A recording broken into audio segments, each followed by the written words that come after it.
Hi there, pre-matriculants. Welcome to Educate. Let us do the digestive system in animal nutrition.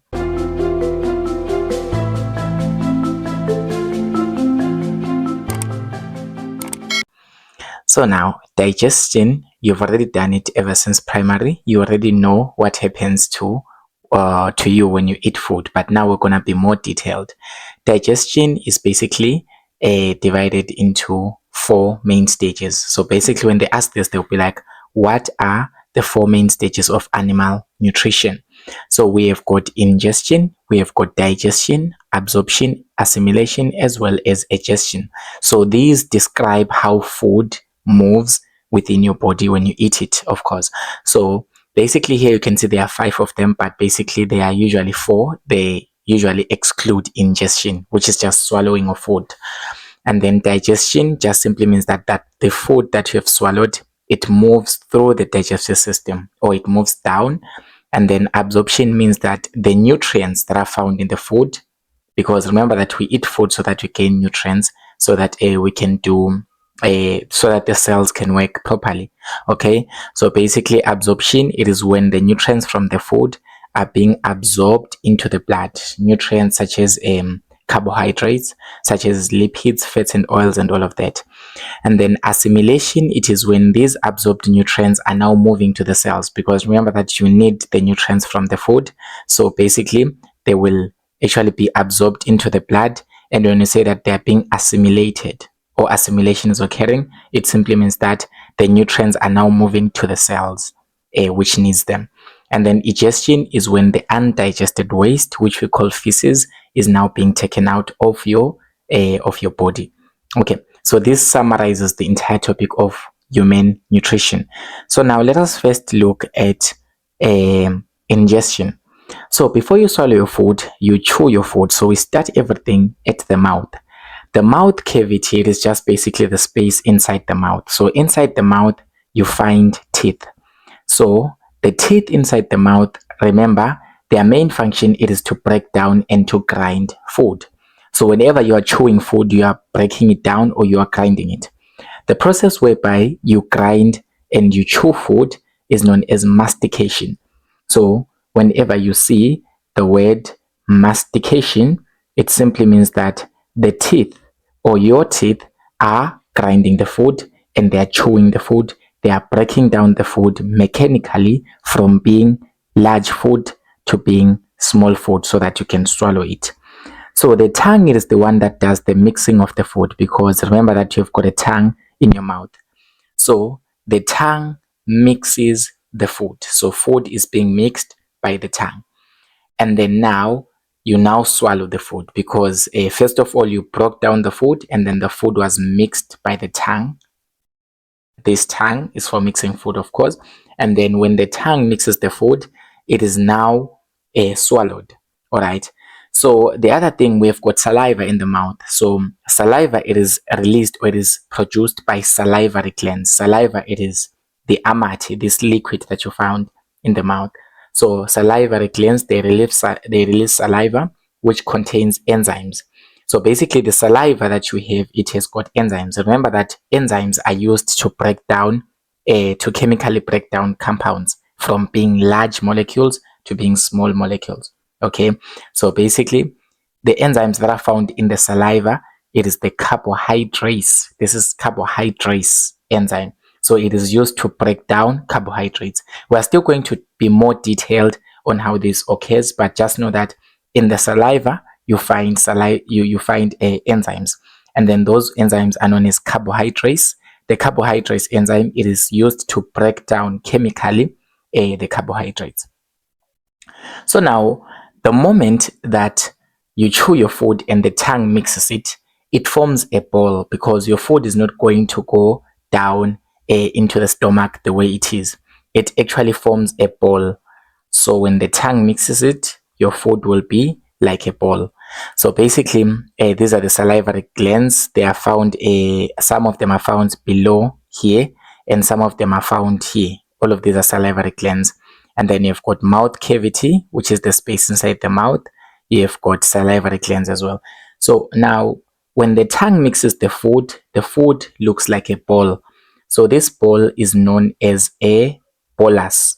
So once food has been masticated and has been mixed by the tongue, then we do not call it food anymore. We say it's now known as a bolus. So now what happens to the bolus when you swallow the food? So when the food is grinded, crushed and mixed, it is now known as a bolus, as I've already said. So now this bolus, it passes through the pharynx as well as the epiglottis. All right. So here, this is the pharynx. The pharynx is indicating this space here. And then you have got an epiglottis, which is not usually labeled, but is just a flap-like layer. You will label an epiglottis when you do gaseous exchange. So basically the epiglottis, it prevents food from entering the air pipe, which is known as a trachea. Because remember that here, you do not want your food to go to the lungs, because basically the lungs are the ones that are receiving air so that you can breathe. So now the pipe that this air moves with, it is known as a trachea, but you will still get there when you go to gaseous exchange. So this is known as an air pipe. This is a trachea. This is where air is inhaled and it moves towards the lungs. But now you don't want food to go towards the lungs. That's a negative balance. You will end up even dying because of that. So basically, the epiglottis, it is the one that prevents food from entering the trachea. You often hear that they say that you shouldn't eat and talk at the same time. It is because when you are talking, you are releasing air. So the epiglottis is open. All right. So the trachea is open there. So at the same time you are eating, the food that you are eating will end up going to the air pipe. Okay. The air pipe is for air, but when you let the food go to the air pipe, that's why you cough immediately when you have that combination. So the epiglottis, it is that thing that is just found here that prevents food from entering the air pipe. And then now, assuming that your food has entered successfully and now the bolus is moving, we don't call it a food anymore. Let's just call it bolus. So bolus, it is the ball that will move down this pipe-like structure known as an esophagus or esophagus. I don't know, whatever fancy way you can call it. Esophagus, it is this pipe that will transport the bolus from here at the pharynx. So this food or the bolus, it is now going down the esophagus. The process is known as peristalsis. It's a form of mechanical digestion that we're still going to focus on. But basically, when the bolus, it is moving down the esophagus, it is known as peristalsis. So the process whereby the bolus moves down the esophagus is peristalsis. So it will move down and it will move down and it will move down and reach the stomach. So now we pay careful attention to the stomach. So the stomach here, I've circled the region with black so that you can see it properly. The stomach is a muscular sac, so it looks like a saga. It's a sac. So this sac has got thick walls. So basically the stomach has got walls that are so thick. They are strong and thick walls. So the main function of the stomach, it is to churn the food. So it churns the food and it mixes it with gastric juice, which is hydrochloric acid, HCl, and as well as enzymes. So basically the bolus, remember the bolus, it was a ball-like structure. The food, we now called it a bolus. Here, this was the bolus and it was moving down towards your stomach. When it reaches the stomach, this bolus, when it enters the stomach, it will be mixed. The word churns the food. Whenever you hear the word saying the stomach churns the food, it simply means that the stomach is mixing the food. So the bolus that has entered the stomach is being mixed and it is being mixed and it is being mixed. What is it being mixed with? The stomach contains gastric juice. So there is a juice or a liquid that is known as gastric juice. Its chemical name is known as hydrochloric acid. For those doing chemistry, they probably know HCl. So hydrochloric acid is this juice that is found inside the stomach. So hydrochloric acid basically kills the bacteria that is found in the food. For example, let's just say you eat food that has been infected, or maybe some flies came around that food. Basically, that food will have bacteria that is not healthy for your body. So the hydrochloric acid is an acid, it's a strong acid, and that strong acid, it kills the bacteria that is in the food. So that is why the food is being mixed with the gastric juice. That is the hydrochloric acid. And there are also enzymes also in the stomach, which we're going to do later, but you should know that the food is being churned.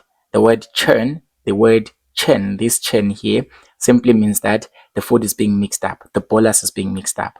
So when the bolus is being mixed up in this way, it is no longer called a bolus because immediately it won't have a ball-like structure. We called it a bolus because it was a ball-like structure coming from the tongue after the mixing up during mastication. But now this is no longer a bolus because the moment the stomach mixes and churns this bolus, it will eventually just mix up with the liquid hydrochloric acid and the gastric juice and all those enzymes. It will no longer be that. It will just be a fluid. The food will now be a mixture that looks like porridge, something kind of disgusting. So basically, this mixture will now be called chyme. So chyme, it is what we have when the bolus has been mixed up and churned by the stomach. So when the stomach mixes the food and churns it up and whatnot, it is now known as chyme. The chyme, it is basically that food that you ate, but now it has been mixed with hydrochloric acid and whatnot. So one thing to note about chyme is acidic. Okay, chyme is acidic. Why do we say that? It's because the food has been mixed with hydrochloric acid. Hydrochloric acid is an acid, so basically the food will be acidic. So chyme, the mixture of the hydrochloric acid and the bolus, which was a bolus but now is now a chyme, or something like that. The chyme is acidic. All right. So now the stomach has got two sphincter muscles.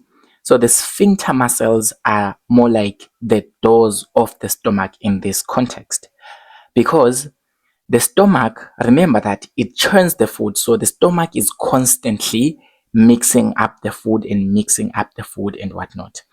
So as the stomach is mixing up the food, you don't want the food to be leaking or the food to be going back up and moving down unnecessarily. So you want the stomach to be closed up.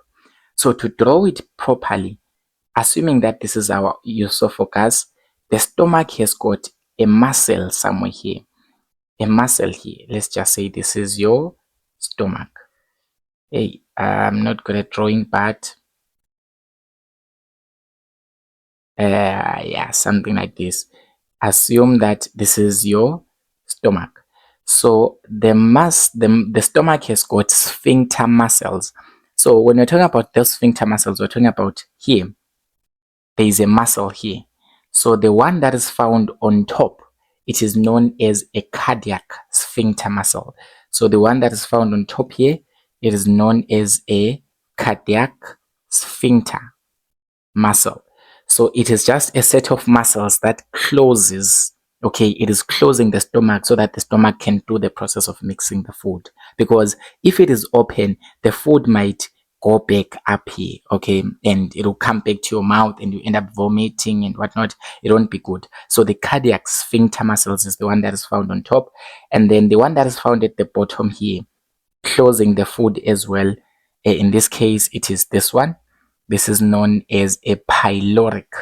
This is a pyloric sphincter muscles. So I suppose I have them in the correct order, but then when you read your textbook, you're gonna see which one is which. But it's either the top one is a cardiac or a pyloric, or the bottom one. You just kind of read that through. But basically, you've got two sphincter muscles. So these muscles, they close up. They close so that when the stomach is churning the food and mixing the food won't be spilled out. All right. So that's why we have got sphincter muscles. So the sphincter muscles are just those muscles which tighten up and opening so that things won't be spilled out. All right. Cool. Now we go to the liver and the gallbladder. These be was our stomach, so don't lose context because I've changed the diagram. So B here is still the stomach, A is here is still the esophagus. The bolus came down here from the esophagus, and when it went into the stomach was churning the food, mixing the food up, and then we had chyme. So the chyme is now living here. This is the chyme living here by the pyloric sphincter. So that fluid, that fluid, the chyme, the acidic chyme, now lives here. So now we have got a liver. The liver is very significant. The liver produces a liquid, and the liquid produced by the liver is known as bile. So bile is the liquid that is being produced by the liver. Take note of this. The liver produces bile, but this bile does not stay in the liver. The bile, it is actually temporarily stored in the gallbladder. So we have got two structures, a liver as well as a gallbladder. So here from this diagram, you can see the liver, it is this big structure here. This is the liver. And its function, it is to produce the liquid that is known as bile. Okay, bile. Inyongo, yeah, you can say it's inyongo, but it's bile in English. So bile, that liquid, it does not stay in the liver. It is produced in the liver, but it does not stay in the liver. The bile, it is actually stored here at the gallbladder. The gallbladder, it is this small structure that you can see here. This is known as a gallbladder. Its function is to temporarily store bile. So this bile has to move into the chyme. All right. So this bile has to move into the chyme. Why do we need bile? Why do we need bile in the first place? Let us start with the most understandable function. Remember, we have said that chyme is acidic is because it has been mixed with hydrochloric acid in the stomach. So chyme is acidic. So since chyme is acidic, we cannot have absorption taking place because the nutrients, the acids are not good for your body, in short. So basically, the chyme that is acidic, it needs to be neutral. It needs to be neutralized. Its acidity has to be reduced so that it can be absorbed perfectly into your body. So you cannot have acids getting into your body. So the bile's main function is number 2, which is to neutralize the acidic chyme from the stomach. So basically the chyme, which is this fluid that is coming from the stomach, that was food, that was a bolus, but it is now known as chyme. So this chyme, this fluid, chyme, it is acidic. So it needs to be neutralized. It needs to be reduced, its acidity, because it's not healthy to have acids in your body. So that's the function of bile.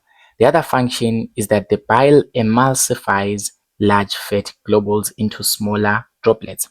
So basically fats, they need to be reduced in size because fats are not healthy to just being absorbed in your body. So they need to be reduced to smaller fat droplets. All right. That is why you are not recommended to eat more fats in your body because they've got cholesterol and whatnot.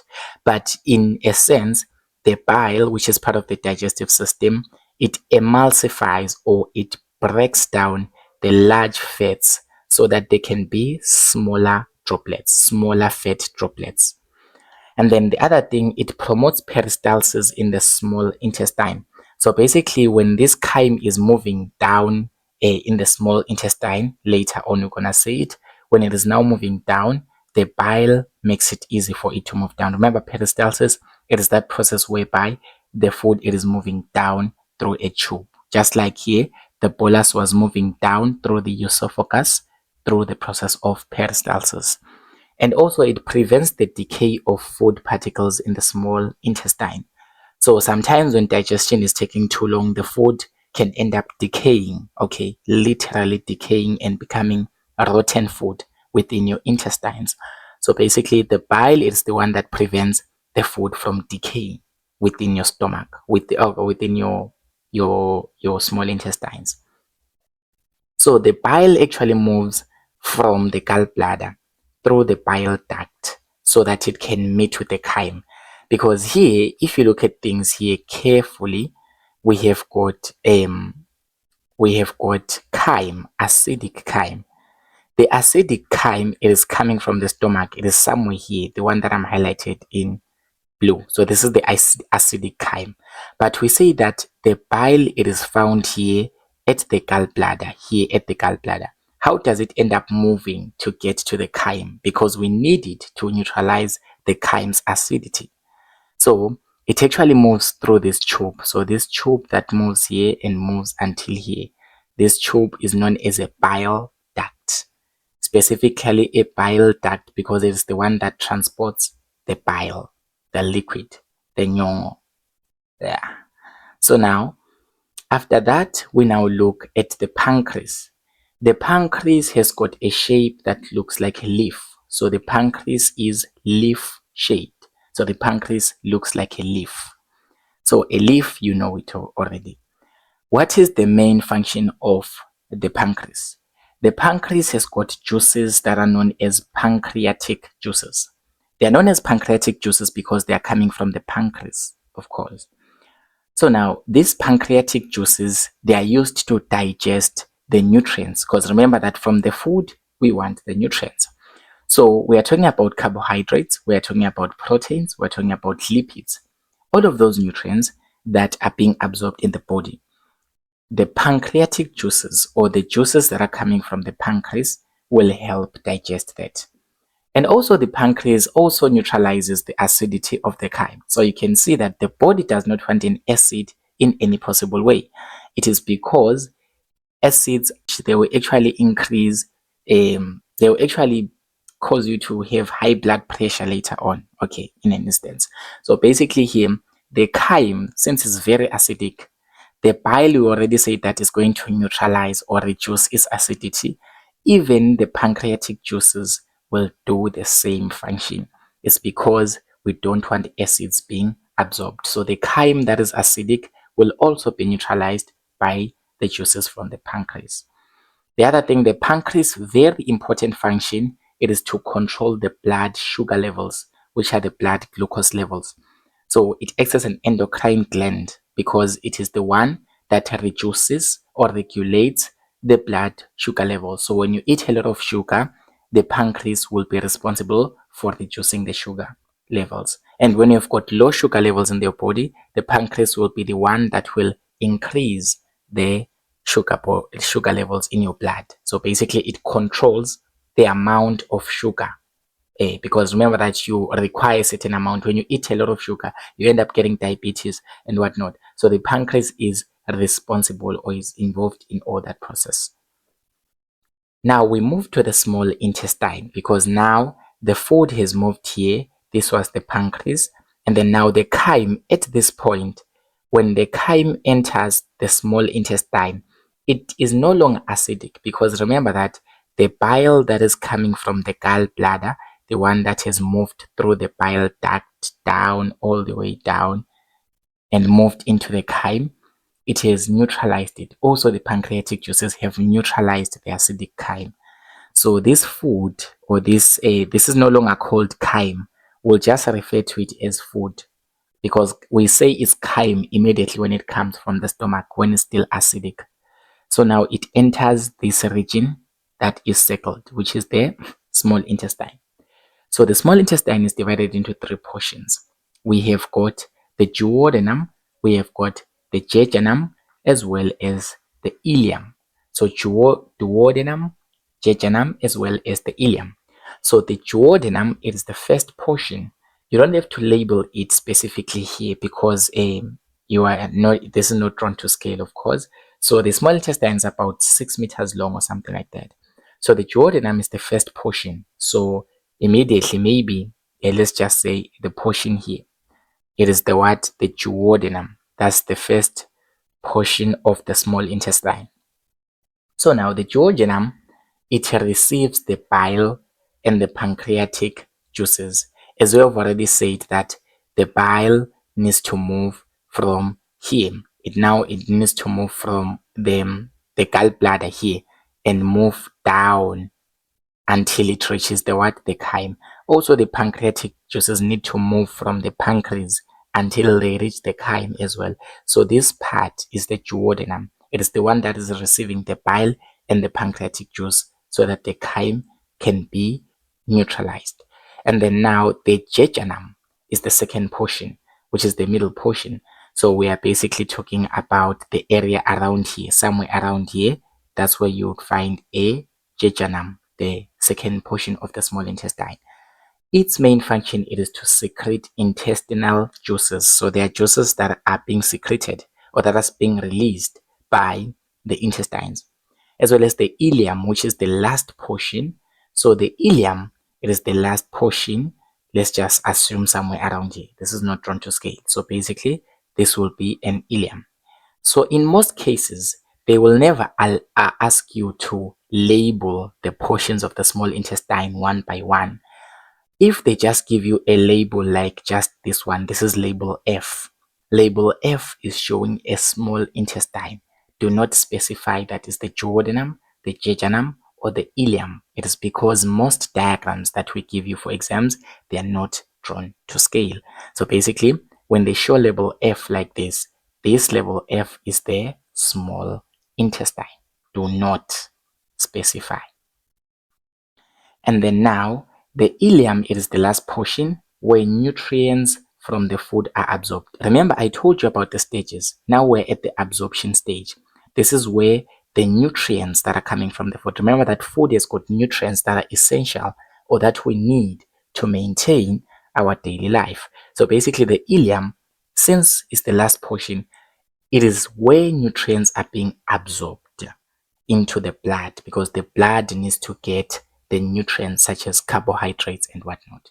So the ileum, that is where absorption takes place. The stage of absorption, it is where it takes place. We're still going to be specific on how that happens as well. And then now the last part, it is the large intestine. The large intestine is synonymically called the colon. So the colon or the large intestine, it also has got three portions. It has got an ascending colon, it has got a transverse colon as well as a descending colon. So three portions. So this, okay, you can see that here, this was the small intestine here. This was the small intestine. So you can see that the small intestine here, it connects to the large intestine. The small intestine connects to the large intestine. This is the large intestine. All of it indicated in red. Focus on this red shape of mine. So the part that is going up, you can see that food is going up in this part. This is the ascending colon because the food is ascending. The food is moving up. And then this part is the transverse colon where the food is moving like this. So here it was moving up, of course, it's coming from the small intestine. That's the ascending colon. And then this is the transverse colon. And then when the food is moving down like this, this is the descending colon. All right. So also here, you don't really need to specify the portions unless they show labels on each one of them. You would say that label I is an ascending colon. Label E is a descending colon because you can see that food will be ascending or food will be going up at the ascending colon. And here at label E, the food will be going down or it will be descending. So it's a descending colon. So now at the colon, basically the whole large intestine, we are not specific on which portion here. The colon, we have digestion of mineral salts as well as water.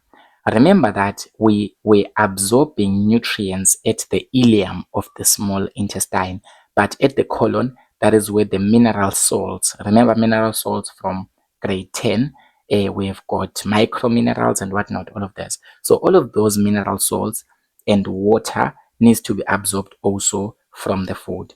So they will be absorbed at the large intestine or at the colon. So basically, at this position, the food that we have here is being absorbed off the water. The water is being extracted from the food as well as the mineral salts. And then now when this food has when the water and the mineral salts have been absorbed from the food, then we'll end up having this portion of food that has not been digested because we have been absorbing the nutrients as well as water and mineral salts, but there is a part of the food that has been undigested. So now the undigested food, it is the waste. We don't need it in the body anymore. We refer to it as feces. And then those feces are the smelly stuff that you see there in the toilet. So the feces are actually digested. So the feces are being digested. That is the fourth stage, which is digestion, whereby the feces are being digested. They are being taken out. The undigested food is being taken out of the body because it is not needed. So basically, before it is taken out, it is temporarily stored here at the rectum. So the rectum, it is the last part of the colon. It's not really a part of the colon, but yeah, some other people may say. But basically, this shape is the rectum. So this is where feces or the undigested material is temporarily stored. It has got a sphincter muscle that is known as the anus as well. So the anus can open or it can close so that the feces can leave the body. So basically, the rectum stores this undigested food until you feel like you want to go to the toilet. So thank you so much, Plenitroculans, for watching this video. Don't forget to subscribe to the channel. Tell your friends to also stay tuned.